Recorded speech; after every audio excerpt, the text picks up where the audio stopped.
Recording started.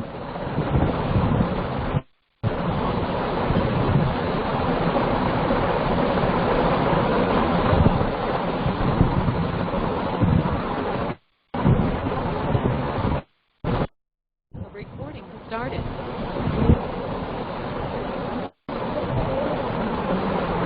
மாணவர்கள் அனைவருக்கும் என்னுடைய அன்பார்ந்த வணக்கத்தை தெரிவித்துக் கொள்கிறேன்.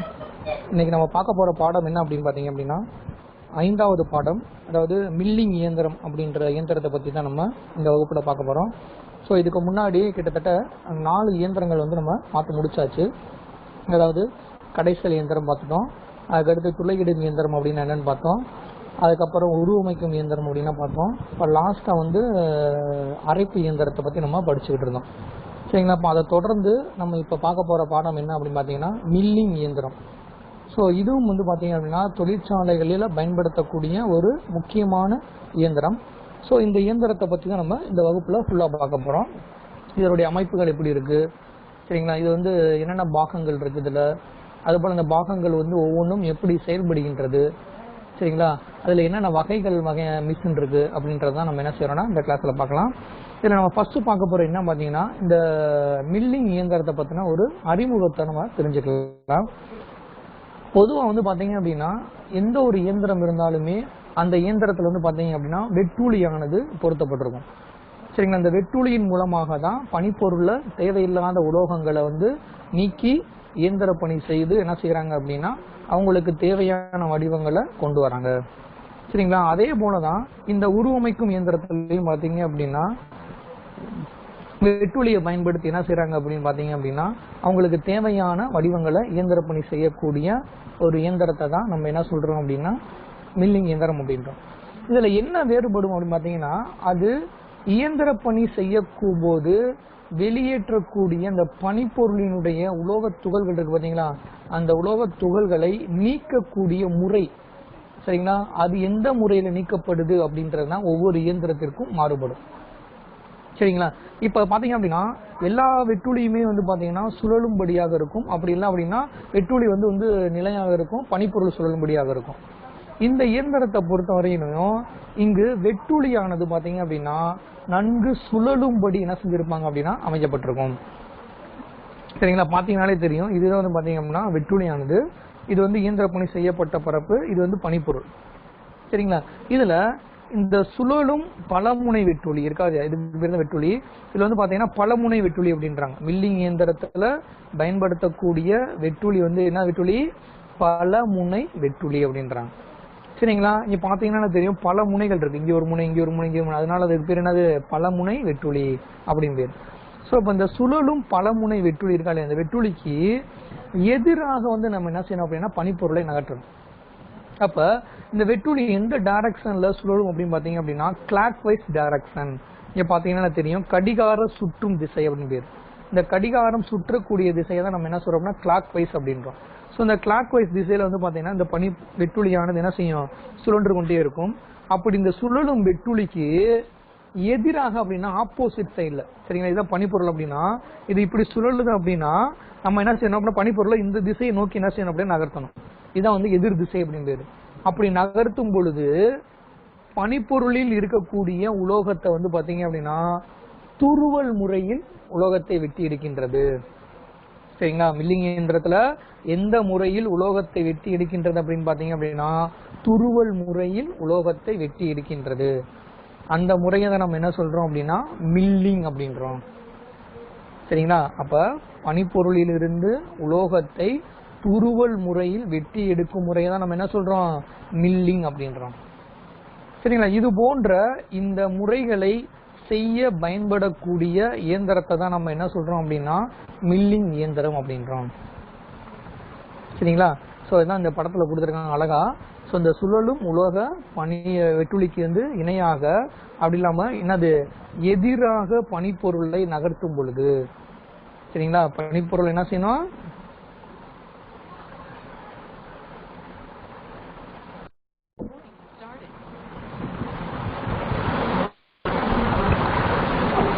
மாணவர்கள் அனைவருக்கும் என்னுடைய அன்பார்ந்த வணக்கத்தை தெரிவித்துக் கொள்கிறேன். ஸோ இதுக்கு முன்னாடி நம்ம கிட்டத்தட்ட 4 இயந்திரங்களை பற்றி நம்ம படிச்சிருக்கோம். சரி, என்னென்ன இயந்திரங்கள் அப்படின்னா ஃபர்ஸ்ட் கடைசல் இயந்திரத்தை பத்தி படிச்சோம். அதுக்கப்புறம் துளையிடும் இயந்திரம் அப்படின்னா என்ன அப்படின்றத பத்தி பார்த்தோம். அதுக்கடுத்து மூணாவது வந்து உருவமைக்கும் இயந்திரம், அது என்ன பயன்படுகிறது, எங்க பயன்படுகின்றது அப்படின்றத பார்த்தோம். அடுத்து கடைசியாக வந்து நம்ம அரைப்பு இயந்திரத்தை பத்தி படிச்சோம். இப்ப அதை தொடர்ந்து நம்ம என்ன இயந்திரத்தை பத்தி பார்க்க போறோம் அப்படின்னா மில்லிங் இயந்திரம் அப்படின்ற ஒரு வகையான இயந்திரத்தை பத்தி தான் நம்ம என்ன செய்ய போறோம்னா இந்த வகுப்புல தெரிஞ்சுக்க போறோம். ஃபர்ஸ்ட் இந்த மில்லிங் இயந்திரத்தை படிக்கிறதுக்கு முன்னாடி அந்த மில்லிங் இயந்திரத்தை பத்தின அறிமுகத்தை நம்ம என்ன தெரிஞ்சுக்கணும். சரிங்களா? அதுல வந்து செயல்முறைகளானது எப்படி நடைபெறுகின்றது, எவ்வாறு வேலைகள் நடைபெறுகின்றது அப்படின்றத தான் என்ன செய்யறோம்னா அறிமுகம் அப்படின்றோம். ஸோ அதை நம்ம தெரிஞ்சுக்கிட்டு அதுக்கப்புறம் நம்ம அதுல என்னென்ன வகைகள் இருக்கு, அதுல என்னென்ன பாகங்கள் இருக்கு, அது எப்படி இயங்குகின்றது, அதுல என்னென்ன வேலைகள் செய்யலாம் அப்படின்றத நம்ம படிப்படியா பார்க்கலாம். இப்ப மில்லிங் இயந்திரம் அப்படின்னு எடுத்துக்கிட்டாலே ஒவ்வொரு இயந்திரத்திற்கும் அந்த இயந்திரத்துல செய்யப்படக்கூடிய வேலைகள் அப்படின்றது பாத்தீங்க அப்படின்னா மாறுபடும். அதே போல இந்த மில்லிங் இயந்திரத்துல வந்து பாத்தீங்க அப்படின்னா அந்த மில்லிங் அப்படின்ற வேலையானது எவ்வாறு நடைபெறுகின்றது அப்படின்றத தான் என்ன செஞ்சிருக்காங்கன்னா இங்க கொடுத்திருக்கக்கூடிய படத்தின் மூலமாக உங்களுக்கு அழகா விளக்கியிருக்காங்க. நல்லா கவனிங்க. இங்க கீழே இருக்கக்கூடிய இந்த சதுரமான பொருளுக்கு பேர் தான் வந்து பாத்தீங்கன்னா பனிப்பொருள் அப்படின்னு கொடுத்திருக்காங்க. சோ பனிப்பொருள்ல இந்த பக்கம் வந்து பாத்தீங்கன்னா இதெல்லாம் இயந்திர பணி செய்யப்பட்ட பரப்பு, இந்த பரப்பு. அதுக்கப்புறம் இந்த பரப்பு வந்து பாத்தீங்கன்னா இயந்திர பணி செய்யப்படாத பரப்பு. சரிங்களா? இந்த பாகத்துக்கு பேர் என்ன கொடுத்திருக்காங்கன்னா வெட்டுளி அப்படின்னு கொடுத்திருக்காங்க. சரிங்களா? இங்க வந்து ஒரு டைரக்ஷன் கொடுத்து எஃப் கொடுத்திருக்காங்கல்ல, எஃப் அப்படின்னா வேற ஒண்ணும் கிடையாது, ஃபீடுன்னு அர்த்தம். சரிங்களா? ஃபீட் அப்படின்னா என்னது, தமிழ்ல ஊட்டம் அப்படின்னு அர்த்தம். சரிங்களா? இப்ப இந்த மில்லிங் அப்படின்னா என்ன, சரிங்களா, அப்படின்றத இந்த படத்து மூலமா நம்ம தெரிஞ்சுக்கலாம். இப்ப சுழலும் வெட்டுளி, அதாவது வெட்டுளி வந்து பாத்தீங்க அப்படின்னா இங்க டைரக்ஷன் கொடுத்திருக்காங்க பாருங்க. என்ன டைரக்ஷன் அப்படின்னா கடிகாரம் சுற்றும் திசை அப்படின்னு பேரு, அதாவது கிளாக் வைஸ் டைரக்ஷன். சரிங்களா? சோ இந்த கடிகாரம் சுற்றும் திசையில வந்து பாத்தீங்க அப்படின்னா இந்த பலமுனை வெட்டுளியானது எப்படி கொடுத்திருப்பாங்கன்னா சுழலும்படியாக பொருத்தப்பட்டிருக்கும்.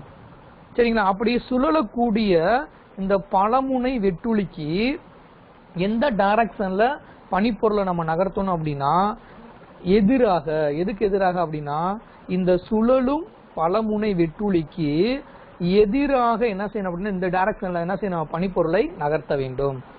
சோ அப்படி நகர்த்தும் பொழுது அந்த பனிப்பொருளில் இருக்கக்கூடிய அந்த உலோகங்கள் இருக்கு பாத்தீங்களா, உலோகங்களானது எந்த முறையில் வெட்டி எடுக்கப்படுகின்றது அப்படின்னா துருவல் முறையில் உலோகங்களானது வெட்டி எடுக்கப்படுகின்றது. சரிங்களா? அப்படி துருவல் முறையில் பனிப்பொருள் இருக்கக்கூடிய உலகத்தை வெட்டி எடுக்கின்ற முறையை தான் நம்ம என்ன சொல்றோம் அப்படின்னா மில்லிங் அப்படின்றோம். சரிங்களா? இங்க பாத்தீங்கன்னா தெரியும், இங்க உலோகத்தை வெட்டி எடுத்திருக்கா இல்லையா. சோ எந்த முறையில வெட்டி எடுக்கப்பட்டுள்ளது அப்படின்னா துருவல் முறையில் வெட்டி எடுக்கப்படுகின்ற முறையை தான் நம்ம என்ன சொல்றோம் அப்படின்னா மில்லிங் அப்படின்றோம். சரிங்களா? அப்படி இந்த துருவல் முறையை செய்வதற்கு பயன்படக்கூடிய இயந்திரத்தை தான் நம்ம என்ன சொல்றோம் அப்படின்னா மில்லிங் இயந்திரம் அப்படின்றோம். சரிங்களா? இந்த துருவல் அப்படின்ற வேலை இருக்கு பாத்தீங்களா. சோ இந்த துருவல் முறை மூலமாக உலோக பனிப்பொருள்ல வந்து தேவையான அளவுக்கு இயந்திர பணி செய்யக்கூடிய முறையை மில்லிங் அப்படின்றோம். அந்த முறையை செய்வதற்கு பயன்படக்கூடிய இயந்திரத்தை தான் நம்ம என்ன சொல்றோம் அப்படின்னா மில்லிங் இயந்திரம் அப்படின்றோம். அப்படி நம்ம பயன்படுத்திக்கிட்டு இருக்கக்கூடிய இந்த மில்லிங் இயந்திரம் இருக்கா இல்லையா, இந்த மில்லிங் இயந்திரத்தை யாரு வந்து ஃபர்ஸ்ட் நம்மளுக்கு வடிவமைத்து கொடுத்தார் அப்படின்னு பார்த்தோம் அப்படின்னா இங்க பாருங்க, இவர் தான். சரிங்களா? இந்த படத்துல கொடுத்திருக்காங்க பாத்தீங்களா, இவர் தான் ஃபர்ஸ்ட் என்ன செஞ்சிருக்காரு, இந்த மில்லிங் இயந்திரத்தை நம்மளுக்கு வடிவமைத்து கொடுத்தவர். யார் சார் இவர் அப்படின்னு கேட்கலாம். சோ இவர் தான் வந்து பாத்தீங்கன்னா எலி வெட்னி அப்படின்றவர். சரிங்களா? அவருடைய பேர் என்னது, எலி வெட்னி அப்படின்றவர். இவர் எந்த ஆண்டு நம்மளுக்கு வந்து இந்த மில்லிங் இயந்திரத்தை வடிவமைத்து கொடுத்தார் அப்படின்னு பாத்தீங்கன்னா 1818ஆம் ஆண்டு. சரிங்களா? இங்க பாத்தீங்கன்னா தெரியும், 1818ஆம் ஆண்டு என்ன செஞ்சிருக்காரு அப்படின்னா இந்த எலி வெட்னி என்பவர் என்ன செஞ்சிருக்காரு, மில்லிங் இயந்திரத்தை என்ன செஞ்சிருக்காரு, கண்டுபிடிச்சிருக்காரு. சோ அவர் கண்டுபிடிக்கும் போது சும்மா சாதாரண வேலைகளை செய்வதற்கான மில்லிங் இயந்திரத்தை வந்து நம்மளுக்கு உருவாக்கி கொடுத்திருக்காரு. அதுக்கப்புறம் என்ன செஞ்சிருக்காரு அப்படின்னா பிரவுன் சார்ஃப் அப்படின்ற ஒரு நிறுவனம் இருக்கு. என்ன கொடுத்திருக்காங்க, பிரவுன் அண்ட் சார்ஃப் அப்படின்ற ஒரு நிறுவனம் இருக்கு. அந்த நிறுவனத்தில் இருக்கக்கூடிய ஜோசப் ஆர் பிரவுன் அப்படின்ற ஒருத்தர் என்ன செஞ்சிருக்காரு அப்படின்னா, இவர் கண்டுபிடிச்ச அந்த மில்லிங் இயந்திரத்தை மேலும் பல வசதிகளை கொண்ட இயந்திரமாக நம்மளுக்கு என்ன செஞ்சிருக்காரு அப்படின்னா மாற்றி கொடுத்திருக்காரு. அது எந்த ஆண்டு அப்படின்னு பாத்தீங்கன்னா 1861ஆம் ஆண்டு அனைத்து வசதிகளையும் கொண்ட மில்லிங் இயந்திரமாக உருவாக்கி கொடுத்தவர் யார் அப்படின்னா ஜோசப் ஆர் பிரவுன் அப்படின்றவர் தான். சரிங்களா? இவர் எந்த நிறுவனத்தை சார்ந்தவர் அப்படின்னா பிரவுன் அண்ட் சார்ஸ் நிறுவனத்தை சார்ந்த ஜோசப் ஆர் பிரவுன் அப்படின்றவர் தான் என்ன செஞ்சிருக்காரு, இந்த எலிவெட்னி கண்டுபிடிச்ச மில்லிங் இயந்திரத்தை அனைத்து வசதிகளையும் கொண்ட இயந்திரமாக நம்மளுக்கு என்ன செஞ்சிருக்காரு அப்படின்னா மாற்றி கொடுத்திருக்காரு. சோ அவர் மாற்றி கொடுத்த அந்த இயந்திரம் தான் இன்றளவும் பாத்தீங்க அப்படின்னா தொழிற்சாலைகளில் அதிக அளவு பயன்படுத்திக்கிட்டு இருக்கக்கூடிய ஒரு இயந்திரமாக திகழ்கின்றது. சரிங்களா? சோ அதனாலதான் பாத்தீங்கன்னா பல்வேறு வகையான தொழிற்சாலைகள்ல என்னது இந்த மில்லிங் இயந்திரங்கள் என்ன செஞ்சிட்டு இருக்காங்கன்னா பயன்படுத்துறதுக்கு வசதியாக உருவாக்கியவர் யாரு அப்படின்னா இந்த ஜோசப் ஆர் பிரவுன் அப்படின்றவர் தான். சரிங்களா? ரைட். இப்ப ஒரு இயந்திரம் அப்படின்னு எடுத்துக்கிட்டாலே அதுக்கு சில அட்வான்டேஜஸ் இருக்கும், சில டிஸ்அட்வான்டேஜ் இருக்கும். அப்ப இவர் கண்டுபிடிச்சு கொடுத்த இந்த மில்லிங் இயந்திரத்துல என்னென்ன அட்வான்டேஜஸ் எல்லாம் இருக்கு, அதாவது நிறைகள் அப்படின்வாங்க. நம்ம இன்னொரு தமிழ்ல என்ன சொல்லலாம்னா நன்மைகள் அப்படின்னு கூட சொல்லலாம். சரிங்களா? இந்த இயந்திரத்தை பயன்படுத்துவதனால நம்மளுக்கு என்னென்ன அட்வான்டேஜஸ் எல்லாம் இருக்கு அப்படின்னா பாருங்க, மில்லிங் வெட்டுக்கருவி பல வெட்டு முனைகளை கொண்டுள்ளதாலும் வேகமாக சுழல்வதாலும் அதிக உலோகத்தை விரைவாக வெட்டி எடுக்கிறது. அதாவது நம்ம மில்லிங் இயந்திரத்துல பயன்படுத்தக்கூடிய அந்த வெட்டு கருவி இருக்கு பாத்தீங்களா, வெட்டுளின்னு சொல்லுவாங்க, அதான் வெட்டு கருவின்னு சொல்றோம். அந்த வெட்டு கருவியானது பல முனைகளை கொண்டுள்ளது.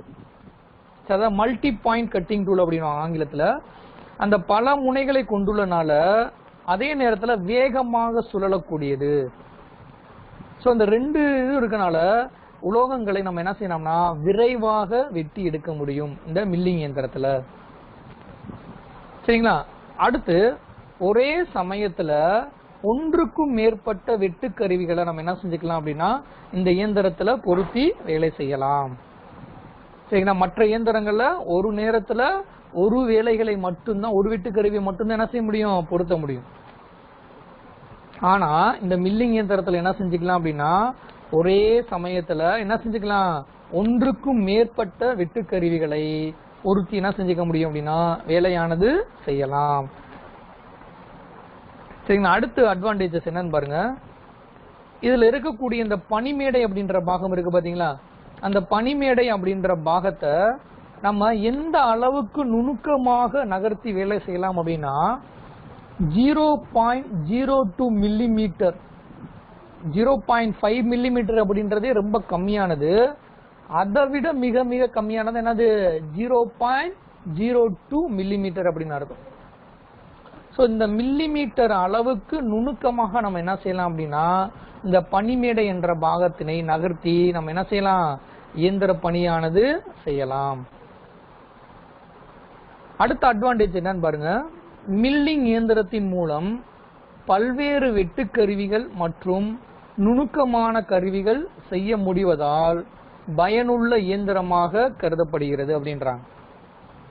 அதாவது இந்த மில்லிங் இயந்திரத்தை பயன்படுத்தி நம்ம என்ன செய்யலாம் அப்படின்னா பல்வேறு வகையான இயந்திரங்களுக்கு தேவையான வெட்டு கருவிகளையும் மற்றும் நுணுக்கமான கருவிகளையும் நம்ம என்ன செஞ்சுக்க முடியும்னா தயார் பண்ண முடியும். சரிங்களா? சோ அதனால இந்த இயந்திரம் என்னது நம்மளுக்கு ஒரு பயனுள்ள இயந்திரமாக கருதப்படுகின்றது.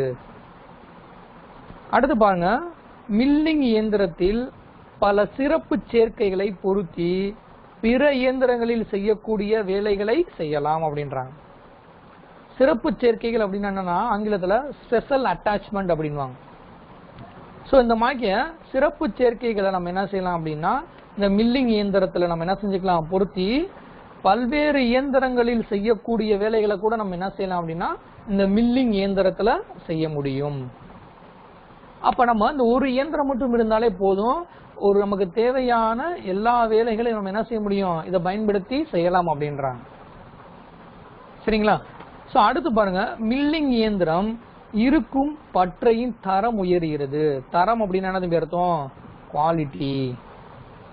சரிங்களா? இந்த மில்லிங் இயந்திரம் எங்கெல்லாம் பயன்படுத்தப்படுகின்றதோ அங்க பயன்படுத்தக்கூடிய இடத்தை தான் நம்ம என்ன சொல்றோம், பற்றை அப்படின்றோம் அல்லது தொழிற்சாலை அப்படின்றோம்.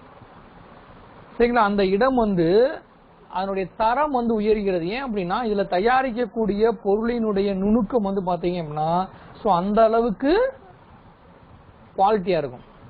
அதுவும் போல பல்வேறு இயந்திரங்களில் செய்யக்கூடிய வேலையை கூட நம்ம என்ன செஞ்சுக்கலாம் அப்படின்னா இந்த இயந்திரங்களை பயன்படுத்தி செய்ய முடியும். அதனால இந்த இயந்திரங்கள் பயன்படுத்தக்கூடிய பற்றையினுடைய தரம் பாத்தீங்க அப்படின்னா உயரும் அப்படின்றாங்க.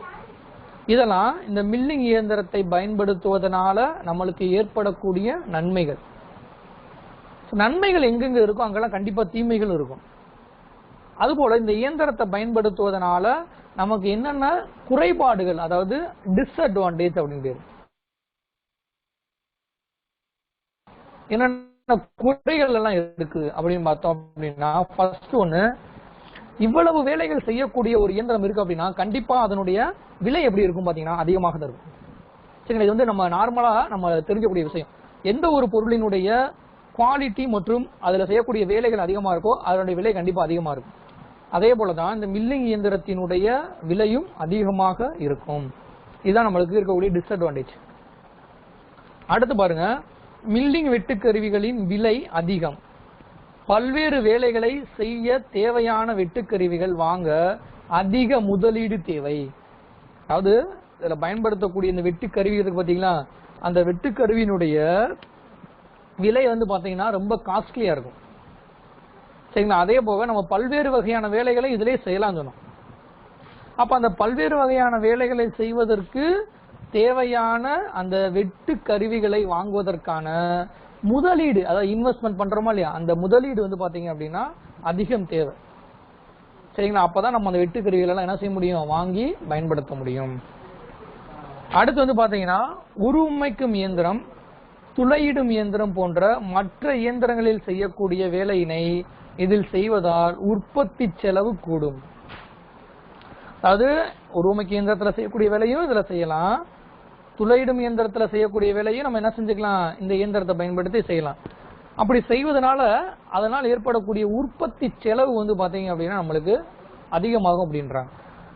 சோ இதெல்லாம் இந்த மில்லிங் இயந்திரத்தை நம்ம பயன்படுத்துவதனால நமக்கு ஏற்படக்கூடிய குறைகள் இதெல்லாம். சரிங்களா? சோ இப்ப மில்லிங் இயந்திரம் அப்படின்னா என்ன அப்படின்னு பார்த்தோம், அதுல எப்படி வேலைகள் நடைபெறுது அப்படின்றத பார்த்தோம், அதை பயன்படுத்துவதனால என்ன நன்மைகள் என்ன தீமைகள் அப்படின்றத பார்த்தாச்சு. சரிதான், மில்லிங் இயந்திரம் அப்படின்றது எப்படி அமைப்புல இருக்கும் அப்படின்றது எங்களுக்கு தேவை அப்படின்னு சொல்லலாம். சோ இதுதான் பாத்தீங்க அப்படின்னா மில்லிங் இயந்திரத்தினுடைய அமைப்பு இந்த மாதிரி தான் இருக்கும்.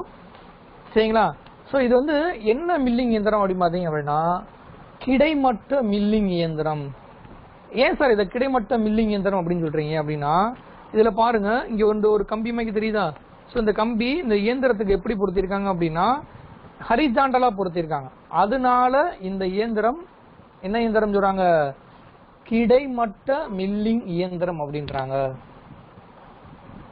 சரிங்களா? இது அந்த மில்லிங் இயந்திரத்தினுடைய முப்பரிமாண தோற்றம், அதாவது இயந்திரத்துல எப்படி இருக்கும் அப்படின்றத நேரடியாக நம்ம பார்த்தோம்னா எப்படி இருக்குமோ சோ அந்த அமைப்பு தான் இது.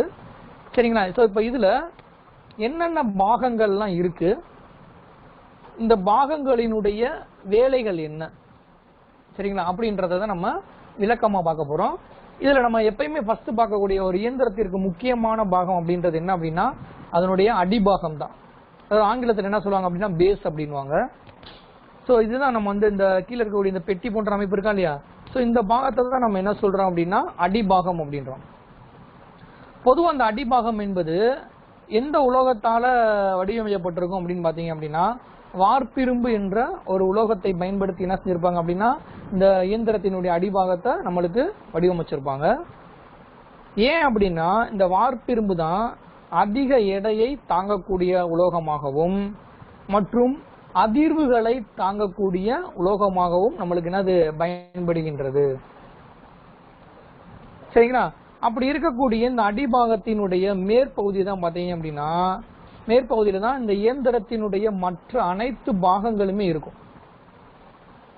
அப்ப அந்த அனைத்து பாகங்களினுடைய வெயிட்டையும் எது தாங்கிக்கிறோம் பாத்தீங்கன்னா இந்த அடிபாகம் தான் தாங்கிக்கும்.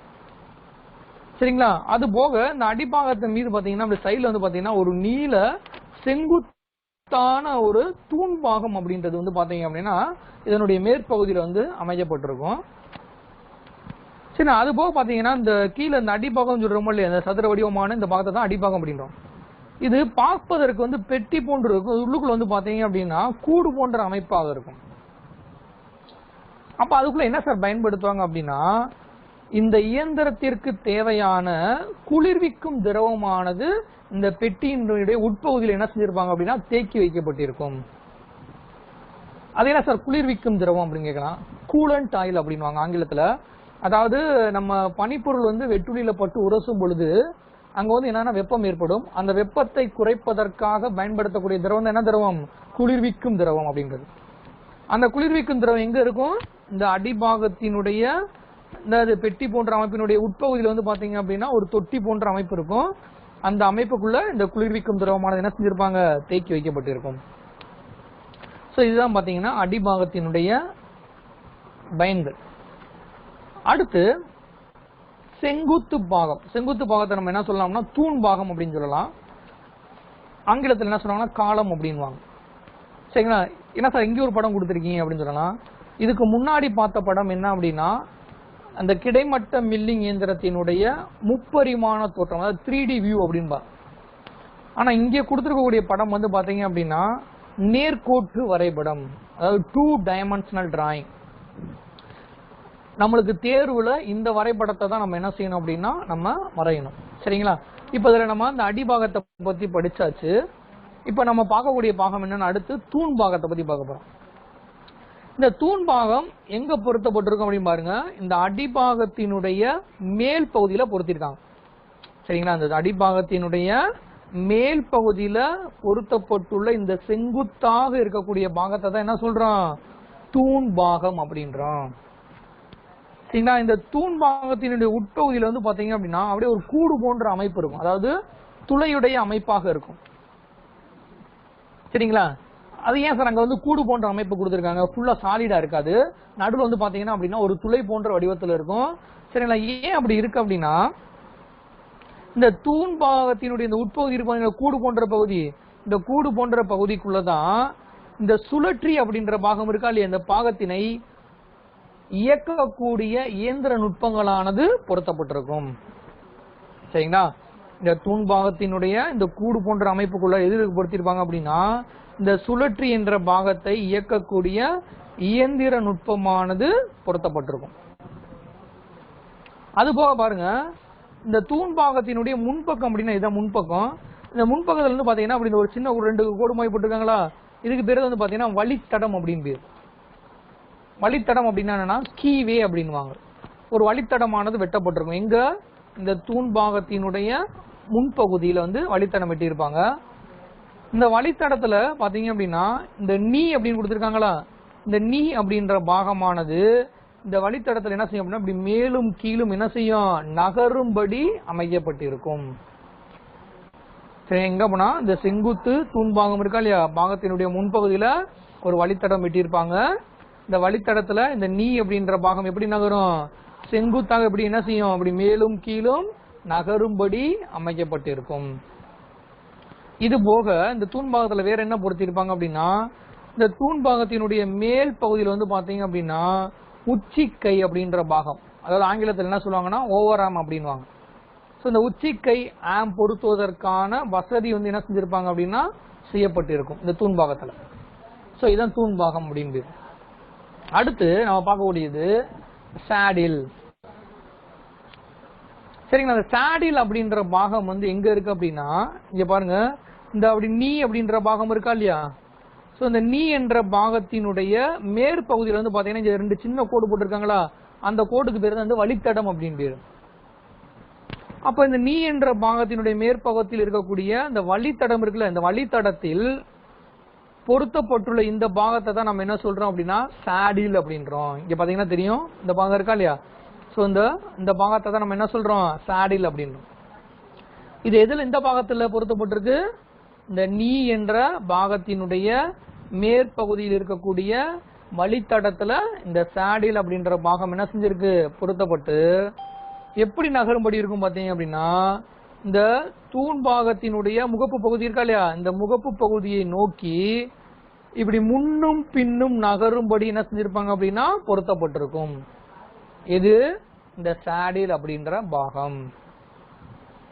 அப்படி பொருத்தப்பட்டுள்ள இந்த பாகத்தை முன்னும் பின்னும் நகர்த்துவதற்கு நம்ம என்ன செய்யலாம் அப்படின்னா, கையினாலையும் நகர்த்தலாம். அப்படி இல்லை அப்படின்னா இயந்திர விசையை பயன்படுத்தியும் நம்ம என்ன செஞ்சுக்கலாம் அப்படின்னா இந்த சாடில் அப்படின்ற பாகத்தை நகர்த்தலாம். சரிங்களா? இந்த சாடிலினுடைய மேற்பகுதியில் வந்து பாத்தீங்கன்னா இங்க ஒரு புறாவால் வடிவத்தில் ஒரு வழித்தடம் இருக்கா இல்லையா? ஒரு வழித்தடம் வெட்டப்பட்டிருக்கும். இதுல இந்த சாடில் அப்படின்ற பாகத்தினுடைய மேற்பகுதியில் ஒரு புறாவால் வடிவ வழித்தடம் அமைக்கப்பட்டிருக்கும். எங்க சார் அப்படின்னு கேட்கலாம். இங்க பாத்தீங்கன்னா தெரியும் இந்த மைய புறாவால் இருக்கா இல்லையா? சோ இந்த புறாவால் வடிவத்துல ஒரு வழித்தடம் வெட்டியிருப்பாங்க. எதுல? இந்த சாடில் அப்படின்ற பாகத்தினுடைய மேல் பகுதியில. எதுக்கு சார் அப்படின்னு கேட்கலாம். சோ இதனுடைய மேற்பகுதியில தான் பாத்தீங்கன்னா பனிமேடை அப்படின்ற பாகம் இருக்கா இல்லையா? சோ இந்த பனிமேடை என்ற பாகமானது பொருத்துவதற்காக இந்த வழித்தடமானது வெட்டப்பட்டுள்ளது. சரிங்களா? சரி, ரைட். இப்ப அடுத்து நம்ம பார்க்க போறது என்னன்னா பனிமேடை, அதாவது ஆங்கிலத்துல டேபிள் அப்படின்வாங்க. சோ இது எங்க பொருத்திருப்பாங்க அப்படின்றத இதுக்கு முன்னாடி பார்த்தோம். எந்த பாகத்துல பொருத்திருப்பாங்க? சாடில் அப்படின்ற பாகம் இருக்கு. அந்த பாகத்தினுடைய மேல இருக்கக்கூடிய இந்த வழித்தடம் இருக்கா இல்லையா? சோ இந்த வழித்தடத்துல இந்த பனிமேடை அப்படின்ற பாகமானது என்ன செஞ்சிருப்பாங்கன்னா பொருத்திருப்பாங்க. அப்படி பொருத்தப்பட்டுள்ள இந்த பனிமேடை எப்படி நகரும் அப்படின்னு பாத்தீங்கன்னா, இப்படி நீல வாக்குல என்ன செய்யும் அப்படின்னா நகரும். இப்படி நீல வாக்குல என்ன செய்யும்? நகரமாக்கி பொருத்திருப்பாங்க. அப்படி நகரக்கூடிய அந்த பனிமேடையை நீல வாக்குல நகர்த்துவதற்கு நம்ம என்ன செய்யலாம் அப்படின்னா, கையினாலையும் நம்ம நகர்த்த முடியும். அதே போல இயந்திர விசையை பயன்படுத்தியும் நம்ம என்ன செய்ய முடியும் அப்படின்னா நகர்த்த முடியும். சரிங்களா? அப்படி வந்து நகர்த்தும் பொழுது அந்த பனிமேடை அப்படின்ற பாகம் வந்து அதிக அளவு நம்ம என்ன செய்யக்கூடாதுன்னா நகர்ந்து போயிடக்கூடாது. சரிங்களா? அப்போ ஒரு குறிப்பிட்ட தூரம் மட்டும்தான் வந்து அந்த பனிமேடை நகரணும். அப்படி அந்த நகரக்கூடிய தூரத்தை கட்டுப்படுத்தக்கூடிய பாகம் எது பார்த்தீங்க அப்படின்னா திசை மாற்றி அப்படின்ற பாகம் பயன்படுகின்றது. அதாவது ஆங்கிலத்தில் என்ன சொல்லுவாங்க அப்படின்னா ட்ரிப் டாக்ஸ் அப்படின்வாங்க. அதுக்கு பிறகு அந்த தமிழ் என்ன சொல்லுவாங்க? திசை மாற்றி. அதனுடைய திசையை மாற்றி அமைக்கிறது. எதனுடைய திசையை? பனிமேடை நகரக்கூடிய திசையை மாற்றி அமைக்கக்கூடிய பாகம் எது? திசை மாற்றி அப்படின்றாங்க. இது ஒரு முக்கியமான 1 மார்க் கொஸ்டின் இந்த படத்துல. மில்லிங் இயந்திரத்தில் பனிமேடை நகரக்கூடிய தூரத்தை மாற்றி அமைக்கக்கூடிய பாகம் எது அப்படின்னு கேட்பாங்க. என்னது? திசை மாற்றி அப்படின்னு பேர். சரிங்களா? அப்ப அந்த பனிமேடை வந்து இது மட்டும் இல்லாமல் என்ன செஞ்சுக்கலாம் அப்படின்னா கிடைமட்டமாக ஒரு குறிப்பிட்ட கோணத்திலே நம்ம என்ன செஞ்சுக்க முடியும் அப்படின்னா மாற்றி அமைக்க முடியும். எதுல அப்படின்னா இந்த இயந்திரத்துல கிடையாது.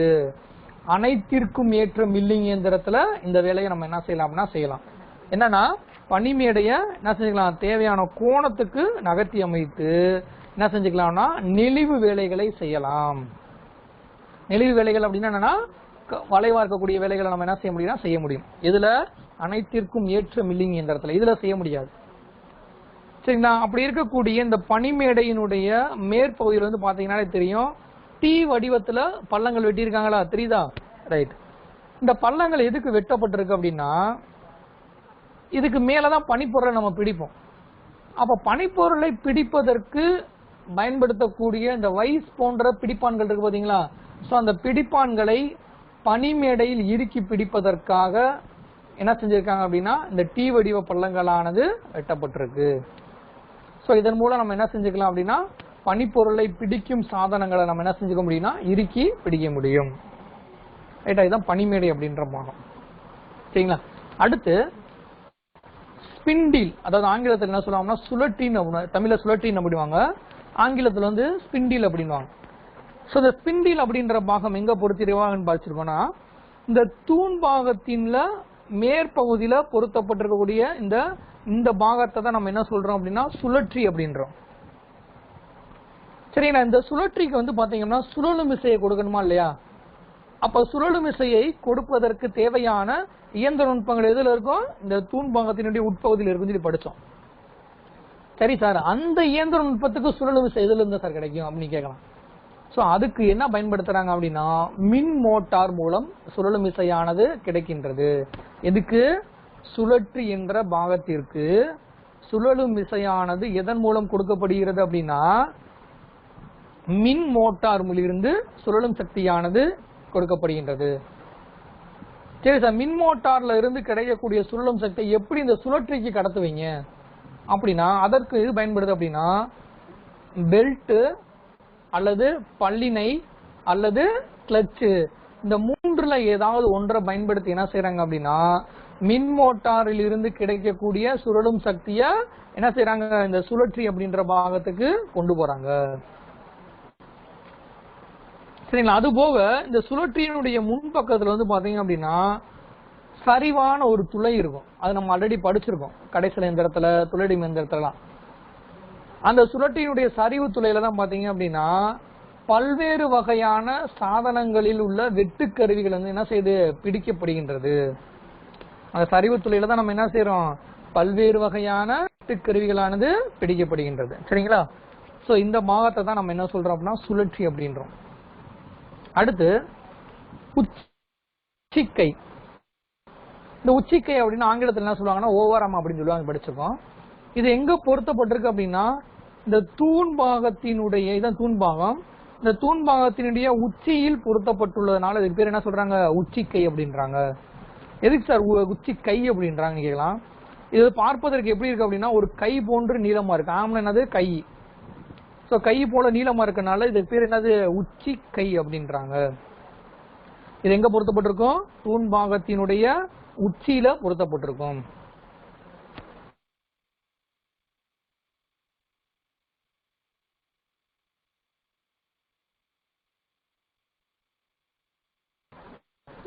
அப்படி பொருத்தப்பட்டுள்ள இந்த உச்சிக்கை அப்படின்ற பாகம் எதுக்கு பிடிப்பதற்காக பயன்படக்கூடிய பாகம் தான் என்னது? இந்த உச்சிக்கை அப்படின்ற பாகம். உச்சிக்கை எதுக்கு பயன்படுது? சுழல் தண்டினை தாங்கி பிடி. சுழல் தண்டு பாத்தீங்கன்னா இந்த நீளமான ஒரு ராடு இருக்கா, இந்த ராடு தான் சுழல் தண்டு அப்படின்றோம். இந்த சுழல் தண்ட தாங்கி பிடிக்கக்கூடிய இந்த பாகத்தை தான் என்ன சொல்றோம் அப்படின்னா உச்சி கை அப்படின்றோம். இந்த உச்சி கையினுடைய முன்பகுதியில் வந்து பாத்தீங்க அப்படின்னா சுழல் தண்டு தாங்கி அப்படின்ற ஒரு பாகம் பொருத்தப்பட்டிருக்கும். இந்த பாகத்துல வந்து பாத்தீங்கன்னா இந்த இடத்துல வந்து பாத்தீங்கன்னா ஒரு பேரிங் பொருத்தப்பட்டிருக்கும். இந்த பேரிங்கோட சப்போர்ட் மூலமா தான் இந்த சுழல் தண்டானது என்ன செய்யுது? தாங்கி பிடிக்கப்பட்டு சுழலும்படி அமைக்கப்பட்டுள்ளது. சரிங்களா? சோ அப்படி இந்த பாகத்தை பயன்படுத்தி நம்ம என்ன செஞ்சுக்கலாம்? பயன்படுத்தியும் செய்யலாம். அப்படி இல்லை அப்படின்னா இந்த பாகத்துக்கு பதில் என்ன செஞ்சுக்கலாம்? சிறப்பு சேர்க்கைகளை, சிறப்பு சேர்க்கை என்னன்னா ஸ்பெஷல் அட்டாச்மெண்ட் அப்படின்னு அர்த்தம். சோ இந்த சிறப்பு சேர்க்கைகளை பயன்படுத்தி நம்ம என்ன செஞ்சுக்கலாம் அப்படின்னா பல்வேறு வகையான வேலைகளை செய்யலாம். இதுதான் உச்சிக்கை அப்படின்ற பாகம். சரிங்களா? அடுத்து சுழல் தண்டு. இந்த சுழல் தண்டு எங்க பொருத்திருக்காங்க பாருங்க. இந்த சுழற்சி அப்படின்ற பாகத்துல பொருத்தப்பட்டிருக்கக்கூடிய இந்த பாகத்தை தான் நம்ம சுழல் தண்டு அப்படின்றோம். இந்த சுழல் தண்டு எதுக்கு பயன்படுது அப்படின்னா பல்வேறு வகையான வெட்டுக்கருவிகளை தாங்கி பிடிக்கக்கூடிய பாகத்தை தான் நம்ம என்ன சொல்றோம்னா சுழல் தண்டு அப்படின்றோம். இதுல வந்து பாத்தீங்கன்னா ஒரே ஒரு வெட்டுக்கருவி பிடிச்சிருக்காங்க. இது போல என்ன செஞ்சுக்கலாம்னா பல்வேறு வெட்டுக்கருவிகளை என்ன செஞ்சுக்கலாம்னா இதுல பொருத்திக்கலாம். அப்படி பொருத்த பயன்படக்கூடிய பாகத்தை தான் நம்ம என்ன சொல்றோம் அப்படின்னா சுழல் தண்டு அப்படின்றோம். இது எதுல பொருத்திருப்பாங்க அப்படின்னா இந்த சுழற்சியில் வந்து பாத்தீங்கன்னா 2 முனை இருக்கும். இந்த சுழல் தண்டுல ஒரு முனை வந்து இந்த சுழற்சியில் இருக்கக்கூடிய சரிவு துளையினுடைய உட்பகுதியில பிடிக்கப்பட்டிருக்கும். மற்றொரு முனை வந்து பாத்தீங்கன்னா இந்த சுழல் தண்டு தாங்கியில் இருக்கக்கூடிய இந்த பேரிங் மூலமாக என்ன செஞ்சிருப்பாங்கன்னா பிடிக்கப்பட்டிருக்கும். அது போக இந்த நிறைய சாவி பள்ளங்கள் வந்து பாத்தீங்கன்னா வெட்டியிருப்பாங்க. அந்த சாவி பள்ளத்துல என்ன செஞ்சுக்கலாம்னா உலோக உரைகளை பயன்படுத்தி நம்ம என்ன செஞ்சுக்கலாம்னா ஒன்றுக்கும் மேற்பட்ட வெட்டுக்கருவிகளை இந்த சுழல் தண்டு என்ன செஞ்சுக்க முடியும்? பிடித்துக் கொள்ள முடியும். சோ இந்த சுழல் தண்டை வந்து நம்ம என்ன இந்த சுழல் தண்டு தாங்கி இருக்கு பாத்தீங்களா, இந்த தாங்கியை நம்ம என்ன செஞ்சுக்கலாம்னா இதை நம்ம தேவைக்கேற்ப என்ன செஞ்சுக்கலாம்? அகற்றி அமைச்சுக்கலாம். ஒண்ணு வெட்டுக்கருவிக்கு பக்கத்திலே இருக்க மாதிரி அமைச்சுக்கலாம், அல்லது இதனுடைய மற்றொரு முனையில பெருக்கமாகி என்ன செஞ்சுக்கலாம்னா பொருத்தி நம்ம என்ன செஞ்சுக்க முடியும் அப்படின்னா இயந்திர பணியானது செய்யலாம். சோ இதுதான் பாத்தீங்கன்னா சுழல் தண்டு அப்படின்ற பாகம். சரிங்களா? அப்ப ஒரு கிடைமட்ட மில்லிங் இயந்திரம் அதனுடைய அமைப்புகள் எப்படி இருக்கு, அதுல என்னென்ன பாகங்கள் இருக்கு, அந்த ஒவ்வொரு பாகங்களினுடைய வேலைகள் என்ன அப்படின்றத நம்ம இப்ப தெளிவா பார்த்தாச்சு. இப்ப நம்ம அடுத்து பார்க்க போறது என்ன பாத்தீங்க அப்படின்னா செங்குத்து மில்லிங் இயந்திரம், அதாவது வெர்டிக்கல் மில்லிங் மிஷின் அப்படின்வாங்க. சரிங்களா? இதனுடைய அமைப்பு தான் இங்க படத்துல கொடுத்திருக்காங்க. இது பாதி பாக்குறதுக்கு எப்படி இருக்கும் அப்படின்னு பாத்தீங்க அப்படின்னா இதுக்கு முன்னாடி நம்ம பார்த்த கிடைமட்ட மில்லிங் இயந்திரம் எப்படி இருந்துச்சோ அதே அமைப்புல தான் இருக்கும். அதுல இருக்கக்கூடிய என்னென்ன பாகங்கள் பாத்தீங்க அப்படின்னா அடிபாகம் இருக்கு, தூண் பாகம், அதுக்கப்புறம் வந்து பாத்தீங்கன்னா அந்த நீ அப்படின்ற பாகம் படிச்சோம், சாடில் அப்படின்ற பாகம் படிச்சோம், அதுக்கப்புறம் பனிமேடு அப்படின்ற பாகம் படிச்சோம். சரிங்களா? இது எல்லாமே பாத்தீங்க அப்படின்னா இதுக்கு முன்னாடி படிச்ச கிடைமட்ட மில்லிங் இயந்திரத்துல இருக்கக்கூடிய பாகங்கள் தான் அப்படியே இருக்கு. என்ன இல்ல அப்படின்னு பாத்தீங்க அப்படின்னா உச்சிக்கை அப்படின்ற பாகம் படிச்சோமா இல்லையா மேல கிடைமட்ட மில்லிங், அந்த பாகம் இருக்காது. அதுல பொருத்தப்பட்டுள்ள சுழல் தண்டு அப்படின்ற இந்த 2 பாகங்களும் இந்த இயந்திரத்துல இருக்காது. இதுல இந்த செங்குத்து மில்லிங் இயந்திரத்துல. அப்ப அதுக்கு பதிலா எந்த பாகங்கள் பொருத்தப்பட்டுள்ளது அப்படின்னா இந்த செங்குத்து மில்லிங் தலை அப்படின்ற பாகமானது பொருத்தப்பட்டிருக்கு. இதுக்கு பதிலாக சுழல் தண்டு மற்றும் உச்சிக்கை அப்படின்ற பாகத்திற்கு பதிலாக இந்த இயந்திரத்தில் எது பொருத்தப்பட்டிருக்கு, இந்த செங்குத்து மில்லிங் தலை அப்படின்றது பொருத்தப்பட்டுள்ளது. அப்படி இந்த தலைபாகத்துல செங்குத்து மில்லிங் தலைபாகம் இருக்க அந்த தலைபாகத்தில் இருக்கக்கூடிய இந்த சுழற்சியில தான் பாத்தீங்கன்னா இங்க பாத்தீங்கன்னா வெட்டு கருவியானது என்ன செஞ்சிருக்கு, பொருத்தப்பட்டு இருக்கும். அப்படி இந்த வெட்டு கருவிக்கு தேவையான சுழலும் விசையானது எங்க இருந்து கிடைக்கப்படுது அப்படின்னா இந்த தூண் பாகத்தினுடைய உட்பகுதியில் வந்து பாத்தீங்கன்னா கூடு போன்ற அமைப்பு இருக்கு படிச்சிருக்கோமா இல்லையா, அந்த அமைப்புக்குள்ள இருக்கக்கூடிய இயந்திர நுட்பத்தின் மூலமாக கிடைக்கின்றது. எதுக்கு, இந்த சுழற்சிக்கு. சரிங்களா? இப்ப இந்த சுழற்சிக்கு நம்ம வந்து ஊட்டம் கொடுக்கணும். அந்த ஊட்டம்னா என்ன, அந்த சுழற்சியை மேலும் கீழே இறக்குறதா ஊட்டம் அப்படின்னு பேரு. அப்படி இறக்குறதுக்கு எதை பயன்படுத்துறாங்கன்னா இந்த சுழற்சிக்கு மேல வந்து பாத்தீங்க அப்படின்னா தலைப்பாகத்துக்கு மேல ஒரு சின்ன ஒரு கைப்பிடி இருக்கும். இங்க தாத்தாக்கு தெரியும், தெரியுதா, சின்ன சதுரமா தெரியுதா? சோ இங்க இருக்கக்கூடிய கைப்பிடியினை பயன்படுத்தி நம்ம என்ன செஞ்சுக்கலாம் அப்படின்னா அந்த சுழற்சிக்கு ஊட்டமானது கொடுக்கலாம். அது போக இந்த செங்குத்து தலை இருக்கா இல்லையா, இந்த செங்குத்து தலையில இங்க பாத்தீங்கன்னா அளவுகள் குறிச்சிருப்பாங்க. இது என்ன அளவுகள் அப்படின்னு பாத்தீங்கன்னா கோண அளவுகள் அப்படின்னு பேரு.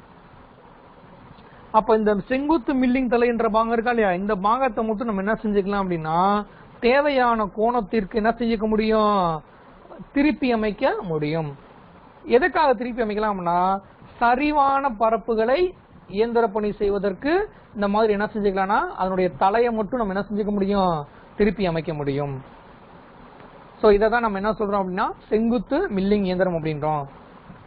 சரிங்களா? ஏன் அதை வந்து ஷார்ட்டா சொல்றோம் அப்படின்னா அதாவது இதுக்கு முன்னாடி படிச்ச கிடைமட்ட மில்லிங் இயந்திரத்துல என்ன படிச்சோமோ அதே தான். ஆனா என்ன ஒரு டிஃபரெண்ட் அப்படின்னா மேல இருக்கக்கூடிய அந்த செங்குத்து தலை அப்படின்ற பாகம் மட்டும்தான் மாறி இருக்கு. மற்றபடி எல்லாமே என்னது அதுல எப்படி நடைபெறுதோ அதே வேலை தான் இதுலயும் என்னது நடைபெறும். அதனாலதான் இதை மட்டும் நீங்க எழுதினாலே போதும். சரியா? சரிப்பா, ரைட்டு. இப்ப கிடைமட்ட மில்லிங் இயந்திரம்னா எப்படி இருக்குன்னு பார்த்தோம், செங்குத்து மில்லிங் இயந்திரம் எப்படின்னு பார்த்தோம். இப்ப நம்ம பயன்படுத்தக்கூடிய இந்த மில்லிங் இயந்திரத்தினுடைய வடிவமைப்பு இருக்கு பாத்தீங்களா, அமைப்பு, அந்த அமைப்பை பொறுத்து பல்வேறு வகைகளாக என்ன செஞ்சிருக்காங்க அப்படின்னா இந்த மில்லிங் இயந்திரத்தை பிரிச்சிருக்காங்க. அது என்னென்ன அப்படின்றத பார்க்கலாம். கொடுத்திருக்காங்க பாருங்க, மில்லிங் இயந்திரத்தினுடைய வகைகள். ஆங்கிலத்தில் என்ன சொல்றாங்க பாருங்க, டைப்ஸ் ஆஃப் மில்லிங் மிஷின்ஸ் அப்படின்றாங்க. எதை பொறுத்து இந்த மில்லிங் இயந்திரத்தை வந்து பல்வேறு வகைகளாக பிரிக்கிறாங்க அப்படின்னு பாருங்க.